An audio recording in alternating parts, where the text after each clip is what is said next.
Listen closely, because this message is not meant to flatter you. It is meant to free you. There is a deep difference between someone who loves you and someone who only wants you. Love seeks responsibility. Love seeks growth. Love seeks truth. But wanting someone without loving them is rooted in hunger, not wholeness. And the avoidant mind operates from hunger, not hunger for intimacy, but hunger for control, reassurance, and emotional supply. This person does not want to build with you. They want to use your presence to regulate their inner chaos. They want your warmth without offering shelter. They want your loyalty without earning trust. They want your emotional labor without participating in emotional maturity. And here is the hardest truth. You mistook their attachment for affection because you saw potential instead of patterns. Avoidant psychology is clever, not conscious. They don't chase love, they chase relief. Relief from loneliness, relief from abandonment wounds, relief from abandonment wounds, relief from having to face themselves, so they keep you close enough to feel safe, but far enough to avoid responsibility. This is not romance. This is emotional borrowing. Understand this: when someone only wants you, they will never fully choose you. They will show up when they need validation and disappear when you need consistency. And disappear when you need consistency. They will keep the door half open, not for commitment, but for access. And the more patient, loyal, and forgiving you become, the more comfortable they grow in giving you less. But divine order does not reward self-abandonment. You were never meant to shrink your needs to accommodate someone else's fear of closeness. You were never created to beg for emotional reciprocity, and you were never designed to convince someone to value what they only consume. When someone wants you but does not love you, they are asking you to participate in your own depletion. Avoidants often say very little, but they reveal everything through behavior. Inconsistency is not confusion, it is clarity. Distance is not uncertainty, it is a decision. And silence is not mystery, it is avoidance. Stop translating neglect into hope. Stop spiritualizing emotional absence. Wisdom does not ignore patterns, it learns from them. Here is the shift that changes everything. The moment you stop proving your worth, their power dissolves. The moment you stop overgiving, they feel the loss. The moment you choose self-respect over emotional familiarity, the dynamic collapses. Because they were never attached to you. They were attached to how you made them feel without requiring growth. And hear this truth clearly. When you awaken your self-worth, you become uncomfortable for anyone who benefits from your self-doubt. You are not here to be an emotional placeholder. You are not here to be an option, a backup, or a soothing presence for someone unwilling to do inner work.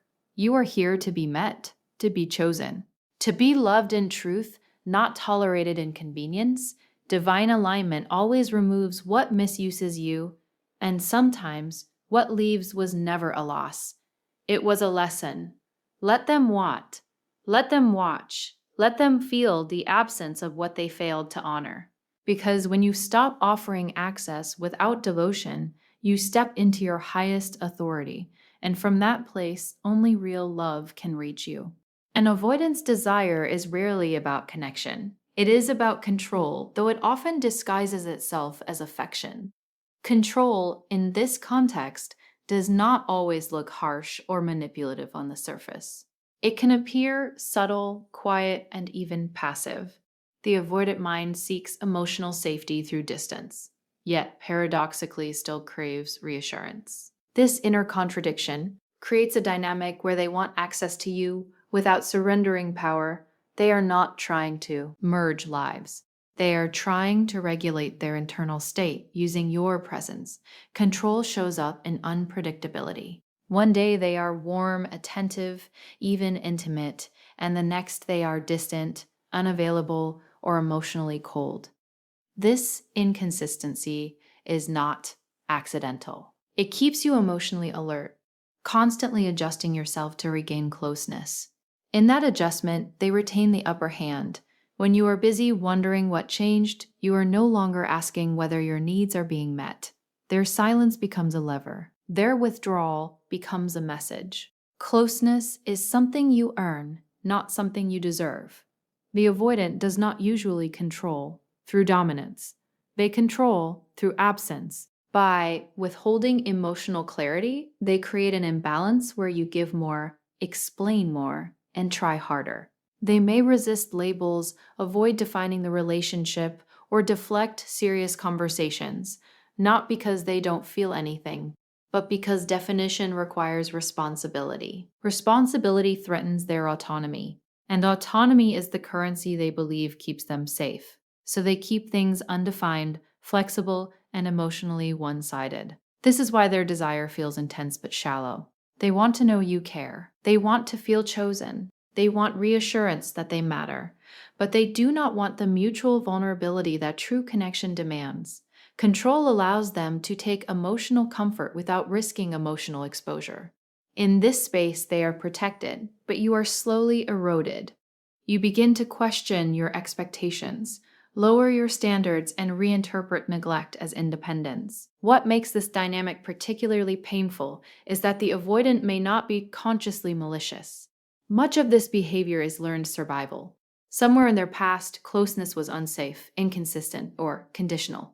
So they learned that staying slightly detached gave them power over pain. Now, as adults, they repeat this pattern not to harm others, but to avoid being harmed themselves. Still, intent does not erase impact.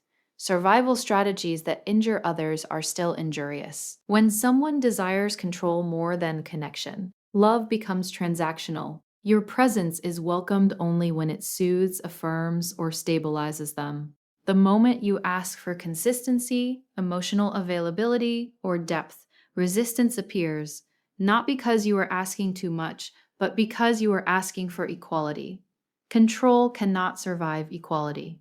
It requires imbalance to function. Understanding this truth is not about blaming them. It is about seeing clearly. When you recognize that their desire is rooted in control, you stop personalizing their distance. You realize their withdrawal is not a reflection of your worth, but of their fear. And in that realization, you begin to reclaim your power by refusing to participate in a dynamic where connection is rationed and love is conditional. Attention can feel intoxicating, especially when it arrives in waves, strong, focused, and emotionally charged, only to disappear without warning. Many mistake this intensity for love because it activates longing, hope, and emotional attachment. But attention and love are not the same, and the difference between them is revealed not in moments of closeness, but in patterns of intention. Love is steady. Attention is selective. Love remains present when comfort fades. Attention withdraws the moment effort is required. Avoidant psychology often relies on attention as a substitute for intimacy. They know how to show up in ways that make you feel seen in the moment. They listen, mirror your values, share vulnerability in controlled doses, and create emotional highs that bond you quickly. Yet, these moments are not anchored in a long-term intention to build. Fic. E are responses to immediate emotional needs. Loneliness, insecurity, or fear of abandonment. Once those needs are soothed, the attention fades. What confuses the heart is inconsistency. When attention is given sporadically, it triggers hope. You begin to believe that if you are patient enough, understanding enough, or loving enough, the attention will turn into commitment. But intention does not grow out of pressure or endurance. Intention exists first, and behavior follows. When someone intends to love, they show up even when it is inconvenient. When someone only intends to be comforted, they show up when it benefits them. Attention seeks reaction. Love seeks responsibility. Attention wants your emotional response, your excitement, your reassurance, your availability. Love wants your truth, your boundaries, and your growth. This is why attention often feels dramatic while love feels safe. Attention thrives on emotional spikes. Love thrives on emotional regulation. One keeps you guessing, the other keeps you grounded. Avoidants often confuse their own interest with commitment. In the moment, they may genuinely feel connected, even attached, but because they lack emotional integration, those feelings are not translated into consistent action. This is where intention reveals itself. Do they follow through on what they say? Do they remain emotionally present after intimacy? Do they take your needs seriously even when it challenges their comfort? If the answer is no, then what you are receiving is attention, not love. Another sign lies in accountability. Attention avoids accountability because accountability requires continuity. Love welcomes accountability because it values trust. When you express hurt, attention deflects or disappears. Love listens and adjusts. Attention says, "This is just how I am." Love says, "I see how this affects you." One protects the self, the other protects the bond. When you begin to discern intention over intensity, your clarity sharpens. You stop being seduced by moments and start observing patterns. You stop chasing emotional highs and start honoring emotional safety. This shift is powerful because it moves you out of confusion and into discernment. Attention without intention will always leave you questioning your worth. Love anchored in intention will never require you to doubt where you stand. Once you understand this difference, you no longer settle for being temporarily noticed. You begin to require being intentionally chosen, consistently, and with integrity. When someone wants access to you but resists accountability, the relationship quietly becomes one sided. Access means they can reach you when it suits them, emotionally, mentally, even spiritually, without having to answer for how their actions affect you. Accountability, on the other hand, requires presence, consistency, and a willingness to repair harm. Avoidant psychology gravitates toward access because it offers comfort without cost. It allows them to benefit from your energy while remaining untouched by responsibility. Access looks like late responses followed by intense conversations. It looks like showing up during your strength but vanishing during your vulnerability. It looks like knowing your fears, your wounds, your dreams, yet refusing to define the relationship or commit to emotional consistency. They want the privileges of closeness without the obligations that come with it. In this dynamic, you become emotionally available while they remain emotionally protected. Avoidants often resist accountability because accountability threatens their self-image. Being accountable means admitting limitation, fear, or emotional immaturity. It means acknowledging that their distance causes pain. For someone who Ned early that emotional exposure leads to rejection or shame. This feels dangerous. So instead of facing discomfort, they deflect, minimize, or disengage. Not because your feelings are invalid, but because accountability feels like loss of control. This is why difficult conversations feel circular. You express concern. They listen briefly, perhaps even apologize, but nothing changes. Words are offered as temporary relief, not as a bridge to transformation. True accountability is not an apology, it is changed behavior. It is consistency after conflict. It is choosing growth over comfort. When that is missing, access becomes exploitation, even if unintentional.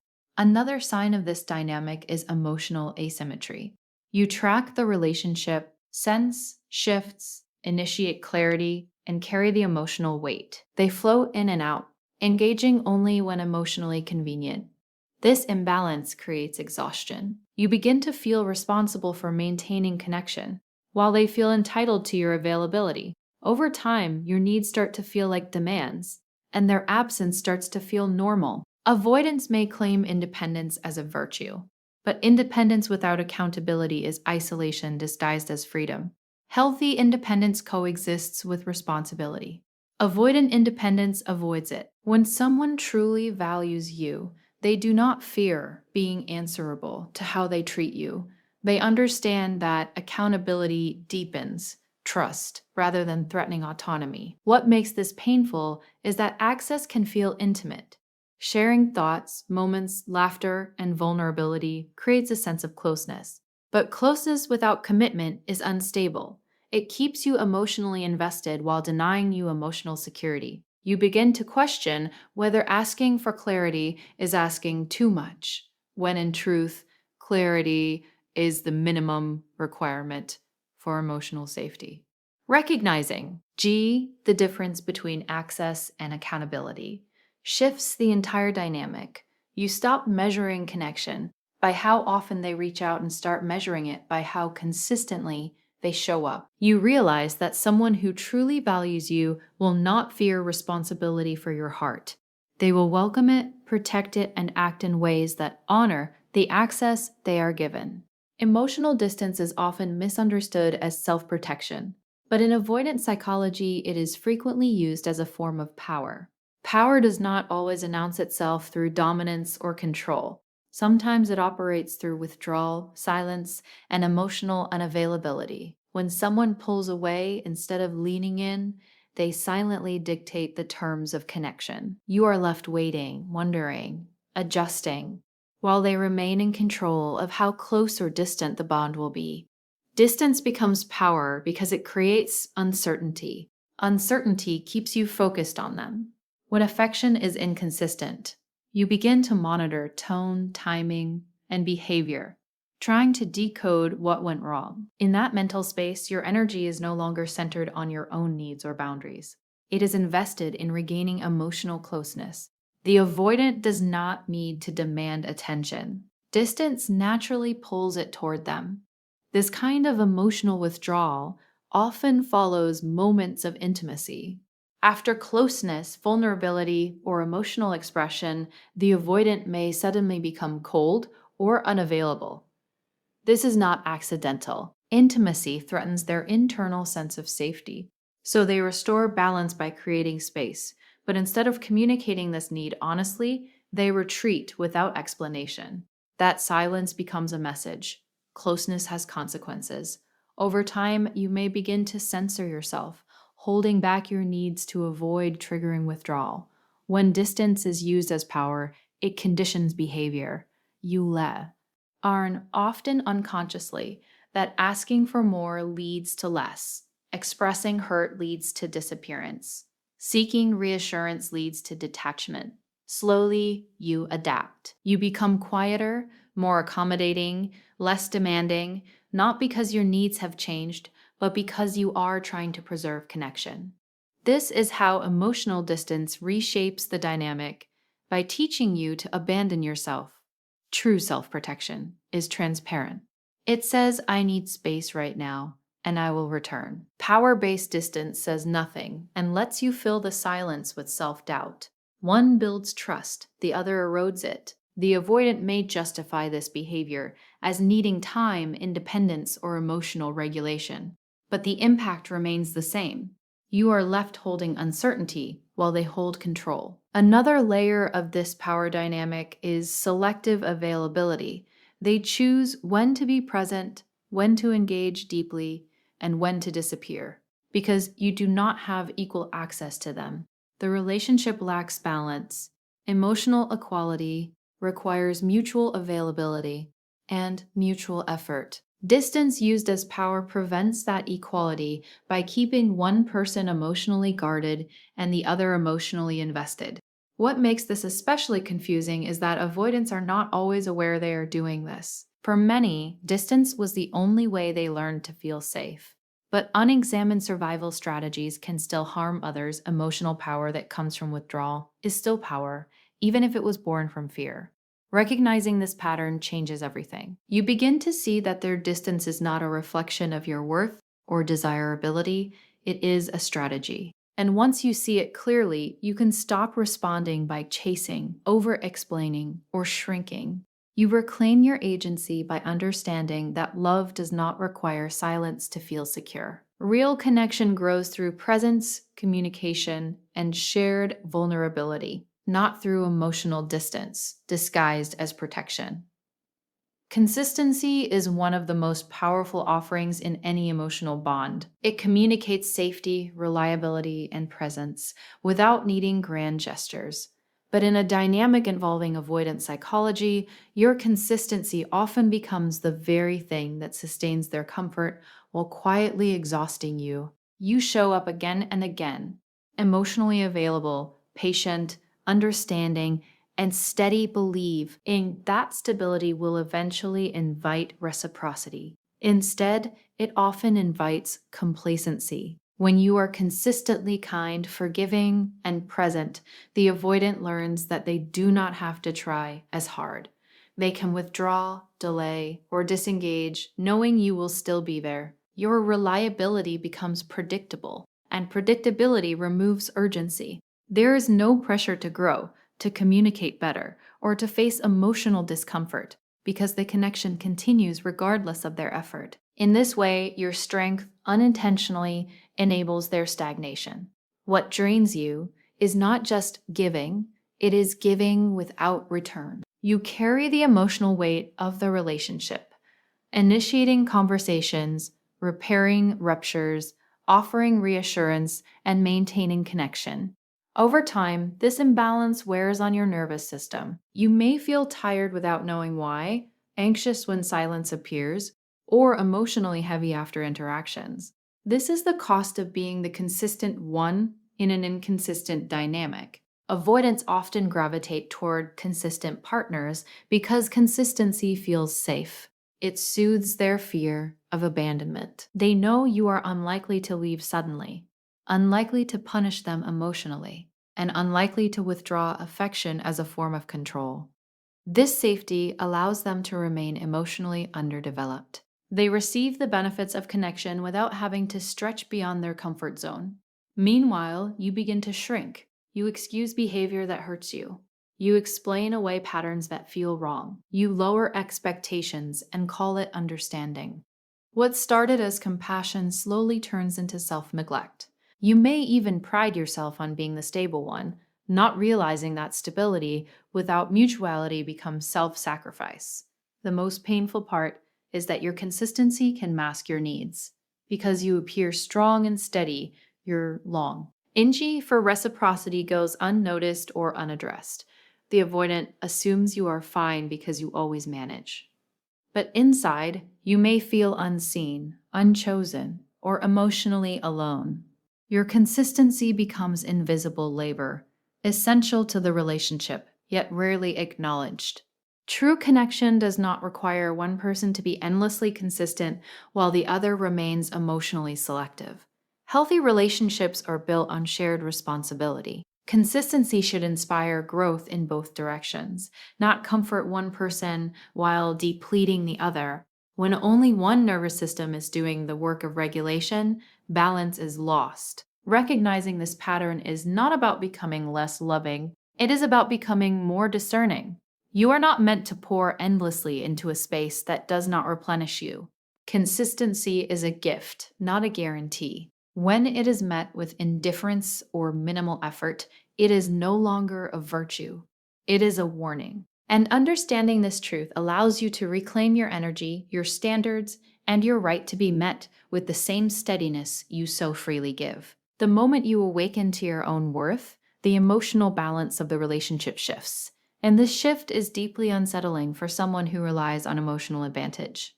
Self-worth changes how you show up, what you tolerate, and what you no longer chase. You stop over-explaining. You stop proving. You stop negotiating your value. And for an avoidant who is comfortable receiving your energy without offering consistency, this new posture feels like a loss of control. Emotional advantage exists when one person is more invested, more available, and more willing to adapt than the other. As long as you doubt yourself, this imbalance remains intact. Your uncertainty feeds their security. Your patience allows their avoidance to continue unchecked. But the moment you recognize that love should not require self-betrayal, the dynamic begins to fracture. You no longer respond to withdrawal with pursuit. You no longer fill silence with reassurance. You allow space to exist without panic. This is not rebellion. It is alignment. Self-worth does not announce itself loudly. It shows up quietly in boundaries and pauses, in the refusal to overfunction emotionally. And this quiet shift is powerful because it removes the emotional supply the avoidant unconsciously depended on. They feel the change immediately. Conversations feel different. Your energy is calmer, more grounded, less reactive. You are no longer available on demand. For someone accustomed to controlling closeness through distance, your self-worth is destabilizing. They may test you by pulling away further, offering mixed signals, or suddenly increasing attention. These tests are not proof of love. They are attempts to restore the old dynamic. They are checking whether you will return to overgiving, overweighting, or overtolerating. When you don't, the illusion of power dissolves. Self worth also brings clarity. You begin to see patterns instead of potential. You stop interpreting inconsistency as complexity. You trust your nervous system when something feels off. This clarity removes confusion, and confusion was the space where the avoidant held influence. When you are no longer confused, you are no longer easily managed. What is most transformative is that self worth reconnects you to choice. You realize you are not stuck, not dependent, and not obligated to stay in emotional imbalance. You understand that being wanted is not the same as being valued, and you begin to require alignment, not attachment. This requirement alone changes everything. An avoidant may react with resistance, withdrawal, or even sudden vulnerability when they sense this shift. But self worth does not chase reactions, it remains steady. It does not seek validation from someone who withholds presence. It knows that real connection does not require diminishing oneself. When you embody self worth, you become unavailable for dynamics built on emotional scarcity. You no longer fit into the role of emotional regulator, rescuer, or placeholder. And while this may end certain connections, it opens the door to relationships where love is mutual, effort is shared, and your worth is not something you have to convince anyone to see. Thank you for giving your time, your presence, and your openness to this message. May it awaken clarity, strength, and self respect within you. Goodbye for now, but never forget when you choose your worth, you choose the path where real love can finally meet you.